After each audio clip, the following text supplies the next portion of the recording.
Well, let's start talking about these measurements you'll have to start doing for quiz 3. Now, these are, you may see these terms in the book or somewhere. These are household and apothecary measurements. What in the world is an apothecary? Hey, household measurements means things used around the house. Things like ounces and tablespoons, okay, you've seen these. Apothecary, that's an ancient word for a pharmacist. And so pharmacists and doctors used to use all kinds of weird measurements we don't use anymore. Only one left, this one here, I'll discuss it later. But that's just, if you see those terms, apothecary measurements, household measurements, these are those things. It doesn't matter what they're called, okay? Let me give a disclaimer here. My throat's a little scratchy. I've got a cough drop in my mouth. That's to keep me from coughing. If I cough, just excuse me. The thing I have is not serious and you can't catch it anyway across the video lecture, so you're safe.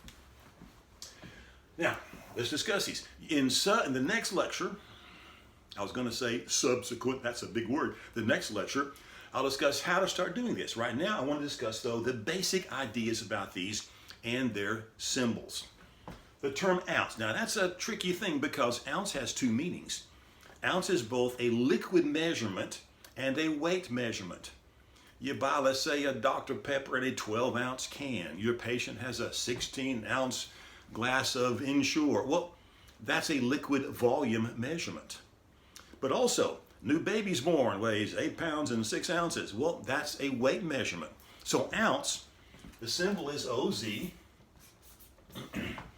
Either way, that's a symbol for ounce. Now, a minor picky point. Way back when I was in high school, that was, back in the Jurassic era, I got in the habit of putting a little slash across my Z to distinguish my Z's from 2's.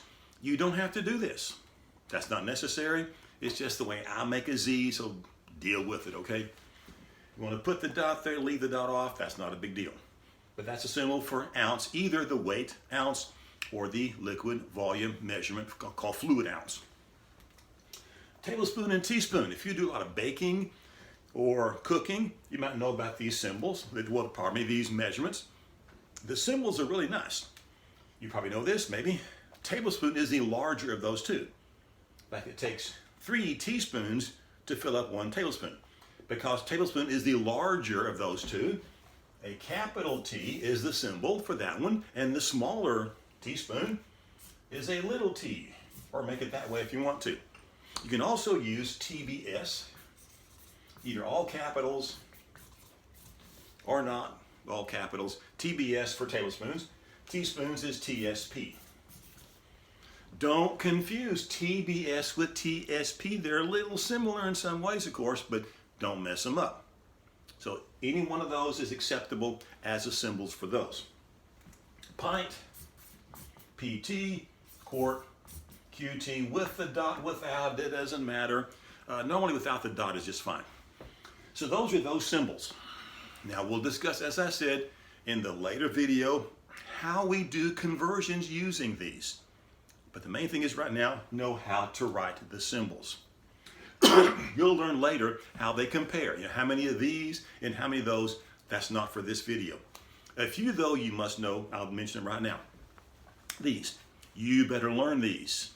Commit them to memory. Etch them into the gray matter of your brain right now. You'll use them over and over again. This one especially. 1 kilogram is 2.2 pounds. And this one you'll use less, but you might use it sometime. 1 inch is 2.5 centimeters. So learn those. Now this last thing here I want to talk about. Think about grains. Grains in one of these apothecary measurements. It's been around for literally hundreds of years.